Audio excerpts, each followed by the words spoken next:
bench press setup and execution. So let's go ahead and set up for this, Tristan. So if you notice, I'm going to have the athlete set their body in a position or adjust the bench in position so that they're able to get their feet flat on the ground. Okay? And even if you're short, like me, that's just a matter of adjusting the bench. You're going to have to slide your hips further up on the bench so you can get those feet flat. Alright, so that's the first thing, is setting this up so his feet are flat on the ground. This way he can apply force into the ground, he can squeeze his butt, and get his abs tight. The next thing that we're going to check is making sure that bar is not too low, so that when you go ahead and grab the bar, that it doesn't take much for him to lift it up, and it's a lot easier for the spotter to help get that out into position. Also, I'm going to make sure that the bar is completely rolled out to the front of the J-cups, and that when I'm looking down as the spotter on this athlete, I want to see his eyes on this side of the bar. All right? And so that's going to make it a lot easier for the bar path not to come up and hit these J-cups when he's right in the middle of a heavy lift. You'll also notice that we have a full grip on the bar. Okay? And so this is important just for safety purposes, so that if the athlete gets fatigued and fails, that the bar doesn't slide down the forearm and hit him in the face or the throat or crash down on his chest. So getting those thumbs around the bar is a huge safety component. Also, in our gym, it is our policy to not use collars. There's no need for collars on a bench press.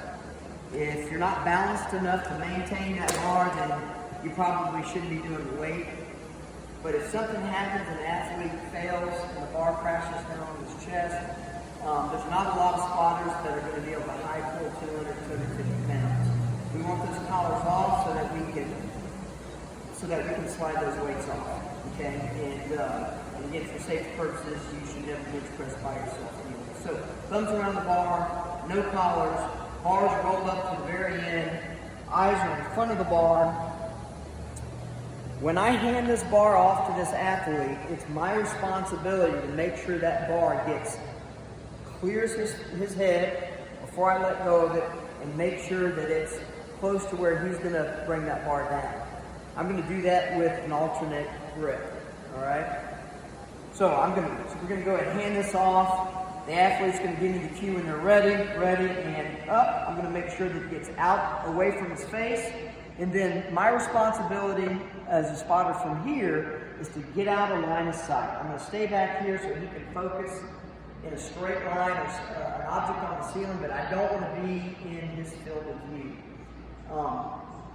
And let's go ahead and do a couple reps here, Tristan.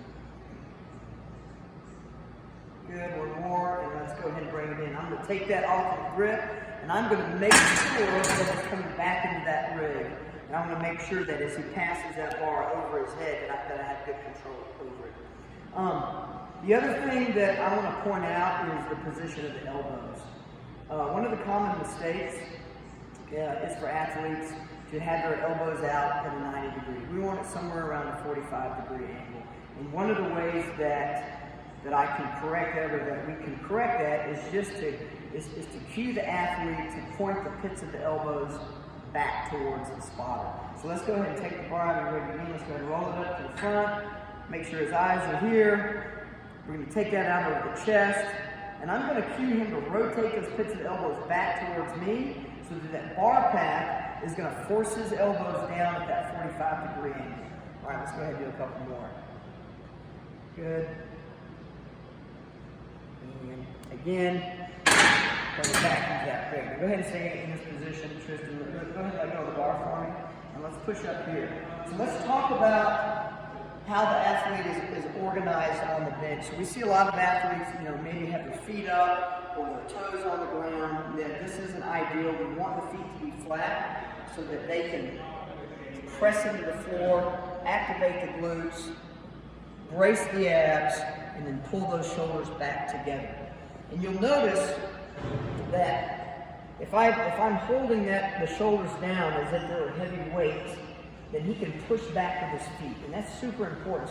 So the bench press is a full body exercise, okay? So him being able to drive his feet into the ground, activate the glutes, and stay waist is important.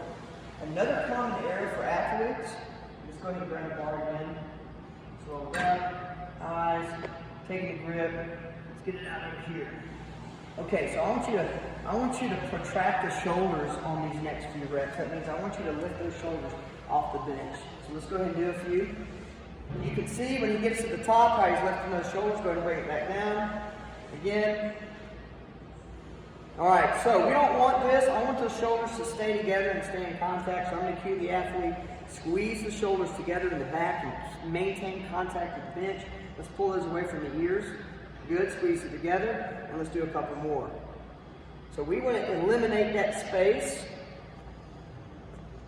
And very good. All right. Let's talk about injury.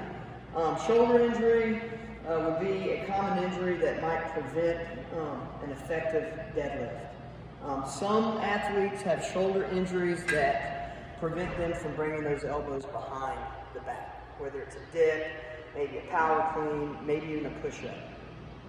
A good alternative to that is if the athlete cannot bench heavy, is we're just going to modify this and we're going to give them a strict press.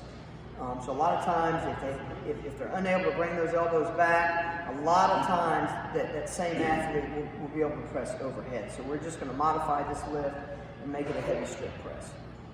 That's it.